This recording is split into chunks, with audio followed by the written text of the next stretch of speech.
রাশিয়ার পর এবার চীনের বিরুদ্ধে 2020 সালের মার্কিন নির্বাচনে হস্তক্ষেপের অভিযোগ তুলেছেন প্রেসিডেন্ট ডোনাল্ড ট্রাম্প। প্রাইম টাইমের ভাষণে কমপক্ষে 22 কোটি ভোটারের ব্যক্তিগত নথি চুরি, সাংবাদিকদের ঘুষ দেয়া, এমনকি ডেটা এক্সপ্লয়টেশন ইউনিট গঠনের অভিযোগ তোলেন চীনের বিরুদ্ধে। তবে এই অভিযোগের কোনো প্রমাণ পায়নি গোয়েন্দা সংস্থাগুলো। এদিকে তার অভিযোগগুলোকে ভিত্তিহীন বলে দাবি চীনের। ভোগান্তি ভুলে চলে আসুন রিগালে, ওয়ারেন্টি সহ স্টাইলিশ কালেকশন নিয়ে রেডি রিগাল ফার্নিচার।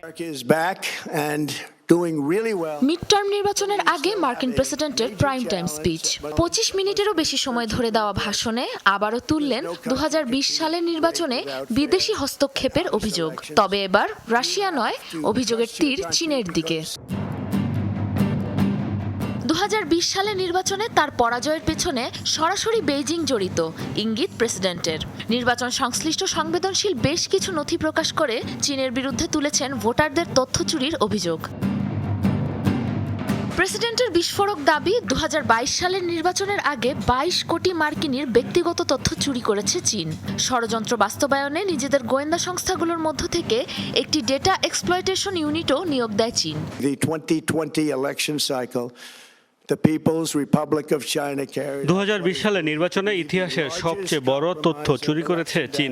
বেআইনিভাবে 22 কোটি ভোটারের ফাইল হাতিয়ে নিয়েছে, যেখানে নাম, ঠিকানা, ফোন নম্বর, পছন্দের রাজনৈতিক দল এবং অন্যান্য সংবেদনশীল তথ্য ছিল, যা গোপন রাখতে কাজ করেছে ডিপ স্টেটের সদস্য মার্কিন গোয়েন্দা সংস্থাগুলোর পরিচিত কিছু কর্মকর্তা। কেবল ডেটা চুরি নয়, চীনের বিরুদ্ধে সাংবাদিকদেরও হাত করার অভিযোগ তুলেন তিনি। দাবি, রিপাবলিকানদের বিরুদ্ধে প্রতিবেদন তৈরির জন্য বিপুল অর্থ ছড়িয়েছে Beijing. The strategy included efforts to use Chinese contacts. সাংবাদিকদেরও হাত করেছিল বেইজিং। আমার বিরুদ্ধে বিদ্বেষমূলক প্রতিবেদন লেখার জন্য তাদের প্রচুর অর্থ দেওয়া হয়েছিল। ন্যাশনাল ইন্টেলিজেন্স, বিচার বিভাগ, FBI এবং CIA কে সংবেদনশীল এসব তথ্য এতদিন লুকিয়ে রাখার জন্য তদন্তের নির্দেশ দিয়েছি। এদিকে যুক্তরাষ্ট্রের নির্বাচনে হস্তক্ষেপের অভিযোগ অস্বীকার করেছে চীন। ট্রাম্পকে অন্য দেশকে অপবাদ দেওয়া বন্ধ করার আহ্বান জানিয়েছে দেশটি।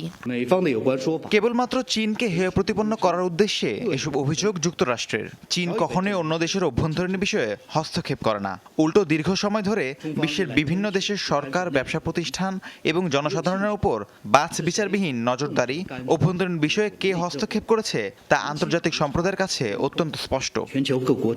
ট্রাম্পের এসব অভিযোগের যথাযথ কোনো প্রমাণও দিতে পারেনি গোয়েন্দা সংস্থাগুলো। সাবরিনা নুসরাত, যমুনা নিউজ।